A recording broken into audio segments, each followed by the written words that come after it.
नमस्ते विद्यार्थियों, डॉक्टर कीर्ति की हिंदी की दुनिया में आपका स्वागत है। आज मैं आपके लिए कक्षा 10वीं हिंदी लोक भारती इसका दूसरी इकाई से 10वां अध्याय बूढ़ी काकी, जिसे प्रेमचंद जी ने लिखा हुआ है, इसका स्वाध्याय लेकर आई हुई हूँ। और आज हम इसके स्वाध्याय को देख लेते हैं। ये लेसन आपको पूरक पठन के अंतर्गत दिया गया है और इसके जो स्वाध्याय है वो आपको क्वेश्चन ज़रूर से आ जाते हैं एग्ज़ाम में, इसलिए बहुत इंपॉर्टेंट बन जाता है। आइए इसको देख लेते हैं।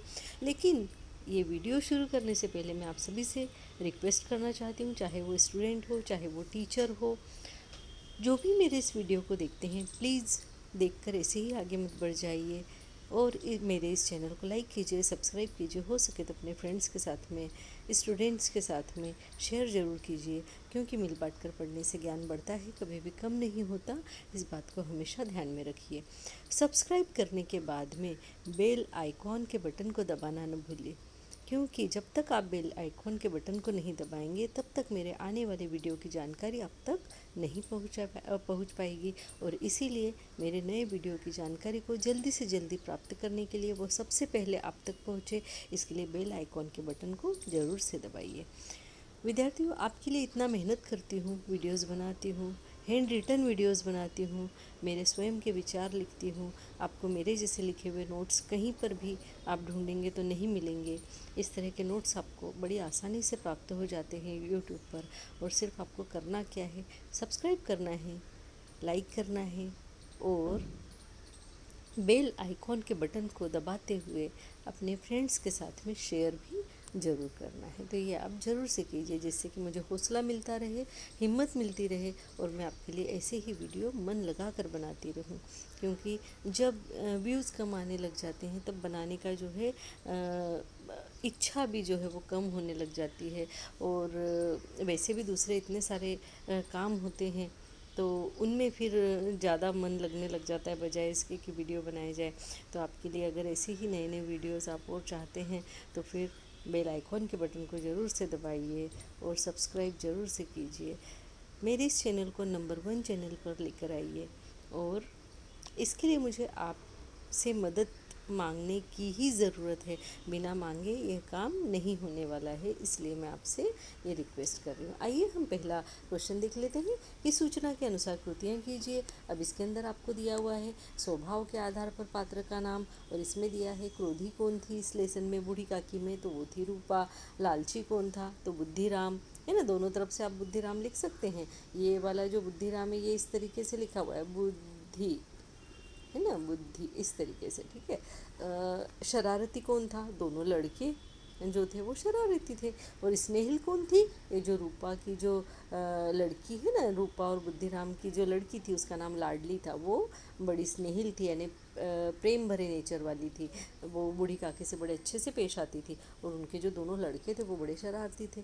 अब आगे का क्वेश्चन देख लेते हैं कि कृति पूर्ण कीजिए। कृति पूर्ण कीजिए में आपको दिया है बूढ़ी काकी को ललचाने वाले व्यंजन, यानी ऐसे कौन से खाद्य पदार्थ थे, व्यंजन थे खाने वाले, जिनको देखकर उनका मन ललचा गया खाने के लिए, है ना। तो पहला तो था पूड़ियाँ, है ना, क्योंकि वहाँ पर जो बुद्धिराम है उसके लड़के का जो है शादी का जो रोके का प्रोग्राम है वो चल रहा होता है, तो वहाँ पूड़ियाँ बन रही होती है, रायता, कचौड़ियाँ और मसालेदार जो तरकारी है, ये देखकर बूढ़ी काकी के मुंह में पानी आ जाता है और उनका जो मन है वो ललचा जाता है। नेक्स्ट क्वेश्चन हम लोग देखते हैं इसी के अंतर्गत कि बुद्धिराम का काकी के प्रति दुर्व्यवहार दर्शाने वाली 4 बातें। तो वो 4 बातें कौन सी है। पहली बात है कि खाना न देना, वे काकी को खाना नहीं देते थे, इसका मतलब है कि उसके साथ दुर्व्यवहार कर रहे थे। नेक्स्ट है काकी की संपत्ति अपने नाम लिखवाते समय किए गए वादे न निभाना, क्योंकि जब बूढ़ी काकी की संपत्ति बुद्धिराम ने अपने नाम लिखवा ली थी तब तो उसने बड़े बड़े वादे किए थे कि काकी मैं आपको ऐसे रखूँगा, वैसे रखूँगा, आपका पूरा ख्याल रखूँगा, आपका कोई नहीं है तो मैं आपका बेटा बन के रहूँगा, लेकिन बाद में वो सब भूल गया। नेक्स्ट है भोजन कर रहे मेहमानों के बीच काकी के जाने पर निर्दयतापूर्वक पकड़कर उन्हें कोठरी में पटक देना, यानी जब सब लोग खाना खा रहे होते हैं, भोजन कर रहे होते हैं, तो वो पंक्ति के बीच में जो है बूढ़ी काकी चली जाती है और वहाँ वो खाने की तरफ निहारती रहती है, क्योंकि उन्हें भी भूख लगी हुई होती है, उनसे राह नहीं और इंतज़ार नहीं हो पाता है, तो वो निकल जाती है अपनी कोठरी से, वहाँ जाती है। तो यहाँ भी हमें दिखाई देता है कि जब उन्हें उठाकर निर्दयतापूर्वक जो है कोठरी में डाल दिया जाता है तो वहाँ पर हमें उसकी निर्दयता के दर्शन होते हैं। दूसरा चौथा यानी नेक्स्ट पॉइंट लास्ट वाला, तिलक उत्सव में सभी मेहमानों और घर वालों के भोजन कर लेने के बाद भी बूढ़ी काकी को खाने के लिए न पूछना। यानी देखिए उनकी संपत्ति, उनकी जायदाद लेकर, उनका पैसा लत्ता लेकर और उन्हीं के पैसों पर इतना बड़ा प्रोग्राम अपने बच्चे का करने के बाद में उनको खाने के लिए भी नहीं पूछा गया। तो ये क्या दिखाता है? निर्दयता ही दिखाता है ना। तो हमें निर्दयता या दुर्व्यवहार दिखाने वाली जो 4 बातें लिखनी थी वो हमने लिखी। नेक्स्ट क्वेश्चन है चौथा नंबर और वो है कारण लिखिए। कारण लिखी में बूढ़ी काकी ने भतीजे के नाम संपत्ति लिख दी थी। क्यों लिख दी थी बूढ़ी काकी ने संपत्ति? क्योंकि उनका एक भतीजे के सिवाय दुनिया में कोई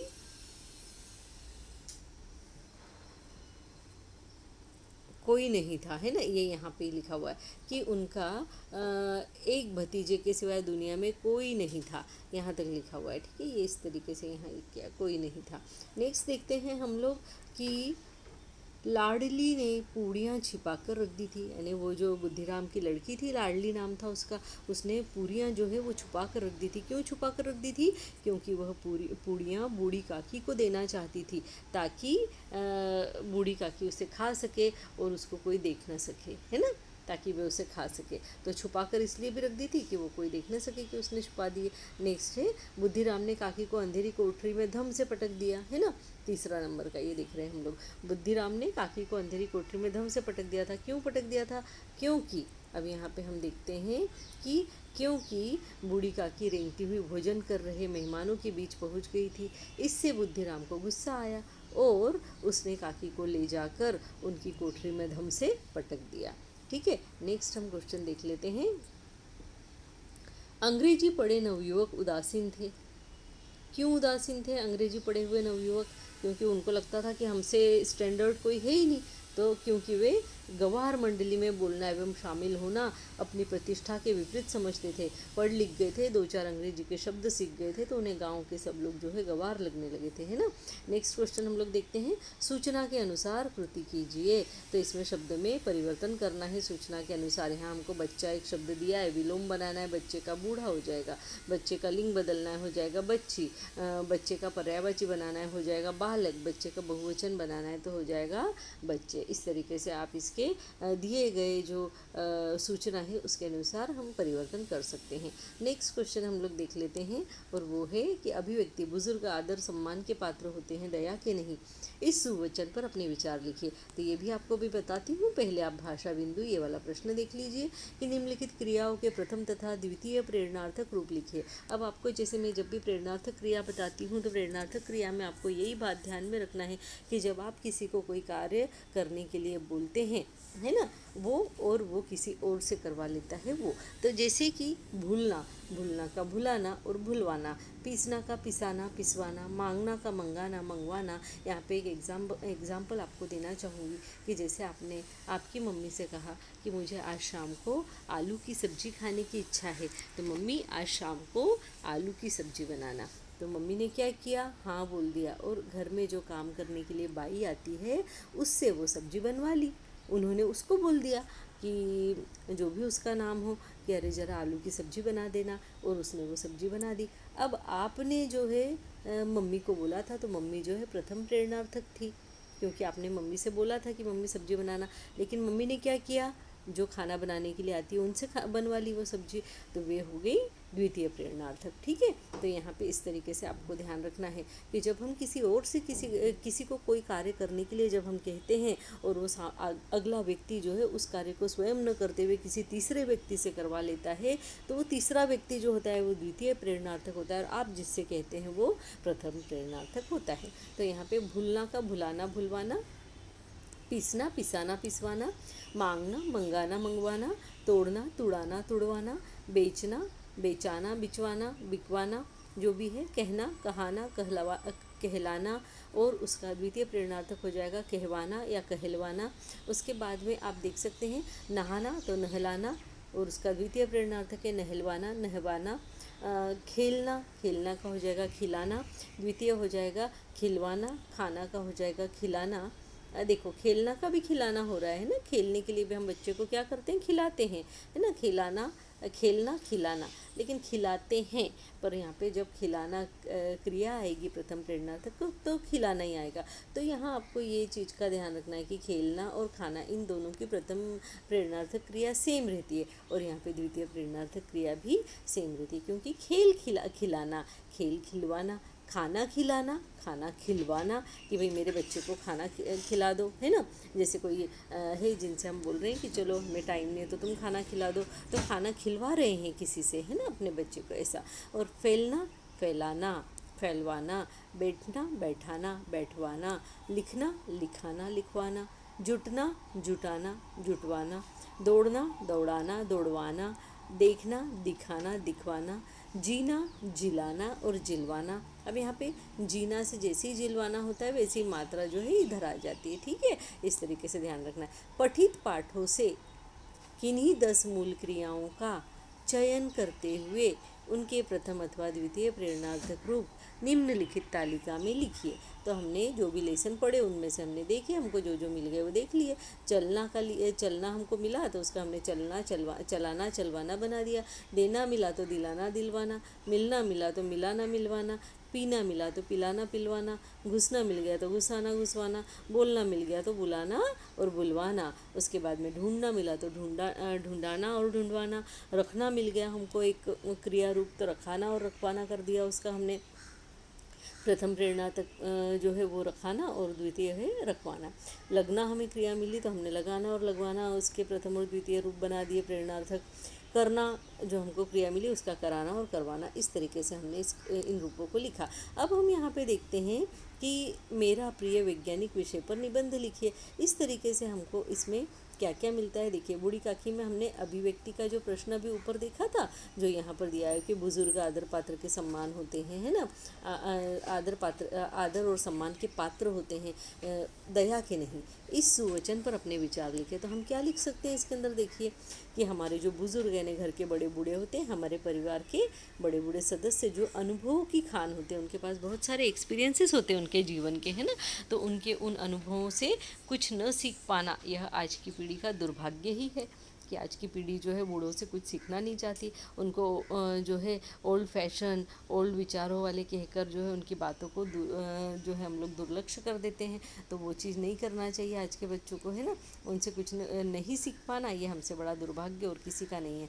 आधुनिकता की दौड़ में आज संयुक्त परिवार यानी बड़े इकट्ठे परिवार, जहाँ चाचा चाची, दादा दादी सब साथ में रह रहे हो, मम्मी पापा वगैरह ऐसे। तो आधुनिकता की दौड़ में आज संयुक्त परिवार न के बराबर रह गए हैं, और एकल परिवारों में माँ बाप और बच्चे यही परिवार की परिभाषा रह गई है ना। एकल परिवार यानी न्यूक्लियर फैमिली, उसमें मम्मी पापा और बच्चे ही रहते हैं। तो इसका सीधा सीधा असर परिवार के बुजुर्गों पर पड़ रहा है, क्योंकि कोई भी संतान उन्हें अपने साथ रखना नहीं चाहती। सब न्यूक्लियर अपने अपने बच्चों के साथ अलग रहना चाहते, कोई अपने माँ बाप को अपने साथ नहीं रखना चाहती है। इसलिए जो न्यूक्लियर फैमिली है इसका सबसे बड़ा असर जो है पेरेंट्स लोगों पर हो रहा है, बुज़ुर्गों पर हो रहा है। परंतु देखा जाए तो यह सिर्फ हम अपना ही नहीं, अपने बच्चों का भी नुकसान कर रहे हैं, और उन बुज़ुर्गों का अपमान कर रहे हैं जिन्होंने सालों तक परिवार की एकता को बनाए रखने में अपना बहुमूल्य योगदान दिया है। चाहे वो किसी भी रूप में दिया हो, लड़ झगड़ के दिया हो, प्रेम से दिया हो, लेकिन परिवार को एकजुट रखने में, एकता बनाए रखने में उनका योगदान जो है उसे हम भुला नहीं सकते। तो घर की सजावट में लोग बहुमूल्य एंटीक चीज़ों को महत्वपूर्ण स्थान देते हैं। देखिए अब हमने यहाँ पे कितनी अच्छी बात लिखी है कि जब हम कोई नया घर लेते हैं, उसको सजाते हैं, तो हम एंटीक चीज़ें लाते हैं उस घर को सजाने के लिए। बोले ये एंटीक चीज़ें सबसे ज़्यादा महंगी मिलती है और घर की बैठक को हम उससे सजा देते हैं। परंतु घर की वास्तविक जो शोभा होती है या शान को बढ़ाने वाले जो बुज़ुर्ग माता पिता होते हैं, उनको हम बैठक में स्थान नहीं देते। उनके लिए एक रूम बना के उनको कहते हैं तुम चुपचाप जो है यहाँ पे रहो, यहाँ से बाहर नहीं निकलना, क्योंकि आप बुज़ुर्ग हो गए हो, आपको बोलना नहीं आता, आपको किसी के सामने बात करना नहीं आता, इसलिए वहीं बैठे रहिए। तो इस तरीके से हम उनको शोभा की वस्तु या शान की वस्तु नहीं समझते, उनको जो है दूसरे कमरे में रख दिया जाता है, जो बात बिल्कुल भी सही नहीं है। और हमें इस बात का विरोध करना चाहिए। अपने घर के बुज़ुर्गों को जो है सही सम्मान, सही स्थान उनको दिया जाना चाहिए। आजकल बुज़ुर्गों के साथ मानसिक और शारीरिक अत्याचार तो आम बात हो गई है। परिवार से तिरस्कृत, कई उपेक्षित जीवन जीने होने को मजबूर बुजुर्ग अपने जीवन के आखिरी पड़ाव को वृद्धाश्रम में जीने के लिए मजबूर हो जाते हैं। उनकी संपत्ति को तो बच्चे ले लेते हैं, उस पर हक दिखा देते हैं, परंतु बुजुर्गों को उनका असली हक अर्थात सम्मान वे नहीं देते, बल्कि उन्हें दया का पात्र बनाकर छोड़ देते हैं और कहते हैं कि ऐसा कहा जाता है कि जिस घर में बुजुर्ग रहते हैं और उनकी बातों को माना जाता है, उस घर का खान पान और रहन सहन उत्तम दर्जे का होता है। यानी जिस घर में बड़े बुजुर्ग रहते हैं वो सबके खाने पीने का बड़ा अच्छे से ध्यान रखते हैं। जो खाना पकाता है उसको 10 बार इंस्ट्रक्शन देते हैं, इसकी पसंद का बनाओ, उसकी पसंद का बनाओ, इस चीज़ में ये चीज़ डालो, वो चीज़ डालो, तभी अच्छा बनेगा, ऐसा मसाला बनाओ। तो उस घर का जो खाना होता है उत्तम दर्जे का होता है। आने वाले त्योहारों की जानकारी 4-5 दिन पहले देने का कार्य घर के बुजुर्ग करते हैं, ताकि उसकी तैयारी जो है पहले से की जा सके और त्यौहार के दिन जो है जल्दबाजी में कोई चीज़ बिगड़ न जाए। तो उन घरों में कभी फटे हुए कपड़ों को सिलने के लिए दर्जी पर निर्भर नहीं रहना पड़ता, क्योंकि बुजुर्ग जो है सिलाई कढ़ाई में बड़े होशियार होते हैं। अगर घर में किसी का कोई कपड़ा फट जाए तो तुरंत सुई धागे से लेकर उसको सिल देते हैं, यानी कभी आपको फटे कपड़े पहनने की नौबत नहीं आती अगर घर में बुजुर्ग हो। दूसरा, उस घर के बच्चे बीमार होने पर घरेलू उपचारों से ही ठीक हो जाते हैं, यानी डॉक्टरों के पास में नहीं जाना पड़ता, क्योंकि घर की जो दवाइयाँ हैं वो इफ़ेक्टिव वो उन्हें पता होती है और उन दवाइयों से ही बच्चे ठीक हो जाते हैं। और अपने दादा दादी के साथ रहने से उनके मुख से स्वाभाविक रूप से सुनते सुनते कई तरह के मुहावरे, लोकोक्तियाँ, पुराने गीत, लोकगीत, लोक कथाएँ आदि आसानी से सीख भी जाते हैं। यानी बच्चों को कई तरह की ऐसी चीज़ें होती हैं जो कि अपने दादा दादी के साथ रहने से ही उनको सीखने को मिल जाती है बड़ी आसानी से। और नहीं तो फिर न्यूक्लियर फैमिली के लोग अपने बच्चों को ये सारी चीज़ें सिखाने के लिए क्लासेस में डालते हैं, है ना। तो यहाँ पे हम इस चीज़ के महत्व को जानते ही नहीं कि उस क्लास में अगर हम साल के इतने हज़ारों रुपए दे रहे हैं, तो घर में तो ये सारी चीज़ें फ्री में और प्रेम के जो है वातावरण में रह के बच्चे सीख जाते हैं, जो कि क्लासेस में उनको उतना प्रेम भरा वातावरण नहीं मिलता। जो प्रेम दादा दादी से प्राप्त हो सकता है उन्हें, वो क्लास के दूसरे लोग उन्हें नहीं दे सकते हैं। तो यहाँ पे बच्चों की भाषा में निखार आ जाता है ना। बच्चे जैसे दादा दादी की भाषा जो होती है वो सीख लेते, वो उनका शब्द ज्ञान, जो ज्ञान का भंडार, शब्दों का भंडार जो है उनका बहुत विस्तृत हो जाता है, वोकेबुलरी बहुत विस्तृत हो जाती है। आजकल के बच्चों में तो मैंने देखा है, मैं पढ़ाती रहती हूँ, मैंने देखा हुआ है, मैं देखती हूँ, रोज़ देखती हूँ कि बच्चों की हिंदी की वोकेबुलरी, अपनी मातृभाषा की वोकेबुलरी इतनी कमज़ोर है, इतनी कम है कि उन्हें किसी शब्द के पर्यायवाची, विलोम ये भी नहीं पता होते हैं। साधारणतः किस चीज़ को क्या कहा जाता है वो भी नहीं पता होता है। कोई शब्द पढ़ते समय, कहानी पढ़ते समय उन्हें साधारण से शब्दों के अर्थ भी नहीं मालूम होते हैं। तो ये हमारी हालत हो रही है बच्चों की। क्यों हो रही है? क्योंकि उन्हें न्यूक्लियर फैमिली में रहने के कारण पेरेंट्स दिन भर बाहर रहते हैं, बच्चे अकेले अकेले रहते हैं, टीवी देखते रहते हैं या और कुछ जो भी उन्हें पसंद आए करते रहते हैं। लेकिन जो उनको नेचुरल उनकी जो ग्रोथ होना चाहिए थी, भाषा से संबंधित, विचारों से संबंधित या फिर और रहन सहन से संबंधित, घर में किसी की केयर लेना, देखभाल करना, इससे संबंधित बच्चे बड़ों से सीखते हैं। तो ये सारी चीज़ें आज के बच्चों को सीखने को नहीं मिल पाती है, क्योंकि न्यूक्लियर फैमिलीज़ है। तो बुज़ुर्ग घर में सभी का अच्छे से ध्यान रखने में माहिर होते हैं।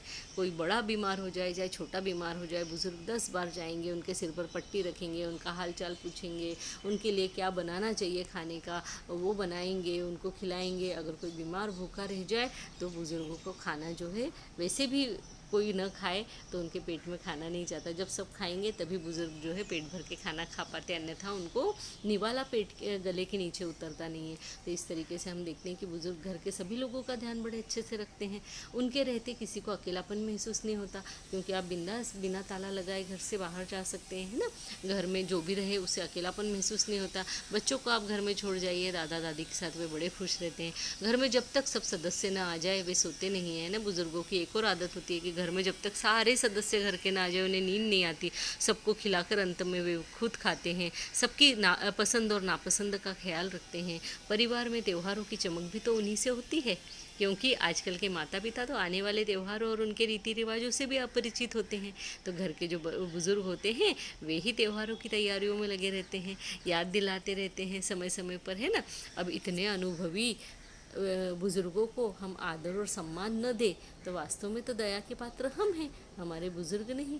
तो जब हम नौकरियों पर या घर के बाहर जाते हैं, नौकरी करने के लिए घर से बाहर जाते हैं, बच्चे अपने दादा दादी के साथ बड़े सुरक्षित महसूस करते हैं। दादा दादी से मिलने वाला प्यार बच्चों को और कोई नहीं दे सकता। अभी भी वक्त है कि हम अपने बुजुर्गों का सम्मान करें, सम्मान करना सीखें और उन्हें अकेला न छोड़ें। अब उपायोजित लेखन के अंतर्गत हम लोग देख लेते हैं कि मेरा प्रिय वैज्ञानिक इस विषय पर निबंध लेखन लिखना है हमें। तो मैंने इसके अंदर जो है ये वाला निबंध एपीजे अब्दुल कलाम के ऊपर लिखा है कि संसार में विभिन्न क्षेत्रों में विभिन्न आविष्कार करने वाले कई वैज्ञानिक हुए, उन सभी का अपने भारतीय होने पर गर्व है। उन सभी का अपना अपना महत्व है, परंतु मैं भारतीय हूँ और मुझे अपने भारतीय होने पर गर्व है। इसलिए मेरा प्रिय वैज्ञानिक भी भारतीय है, जिसका नाम है अब्दुल कलाम आज़ाद। भारत में एपीजे अब्दुल कलाम को जनता के राष्ट्रपति और भारत के मिसाइल मैन के रूप में जाना जाता है।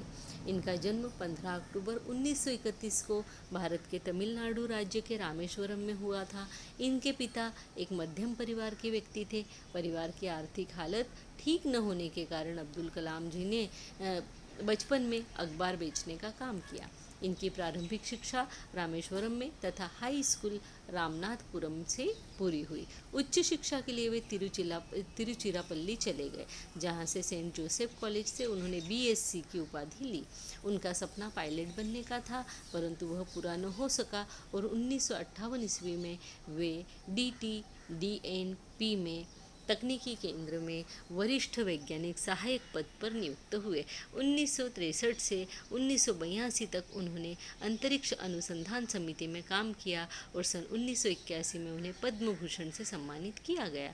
1990 में पद्म विभूषण और 1997 में भारत रत्न से इन्हें सम्मानित किया गया। 25 जुलाई सन 2002 को ये भारत के राष्ट्रपति के रूप में नियुक्त हुए और 27 जुलाई 1915 को इनकी मृत्यु हुई। अभी ये आपको वीडियो कैसा लगा, स्वाध्याय कैसा लगा, आप ये मुझे ज़रूर से बताइएगा। अगर किसी भी प्रकार की कोई परेशानी हो तो कमेंट बॉक्स में ज़रूर से लिखिएगा। इस लेसन के जितने भी आपको लिखनीय, श्रवणीय, पठनीय वो पार्ट 2 में आपको देखने को मिल जाएंगे। उसका पार्ट 2 मैं अभी बनाने ही वाली हूँ। तो विद्यार्थियों, सब्सक्राइब करना न भूलिए। टीचर्स लोग, आप जो भी इस वीडियो को देख रहे हैं, इसे सब्सक्राइब करना मत भूलिए और बेल आइकॉन के बटन को ज़रूर से दबाइए। इसी के साथ में नया वीडियो लेकर आती हूँ, फिर आपसे मिलती हूँ। तब तक के लिए धन्यवाद, नमस्ते।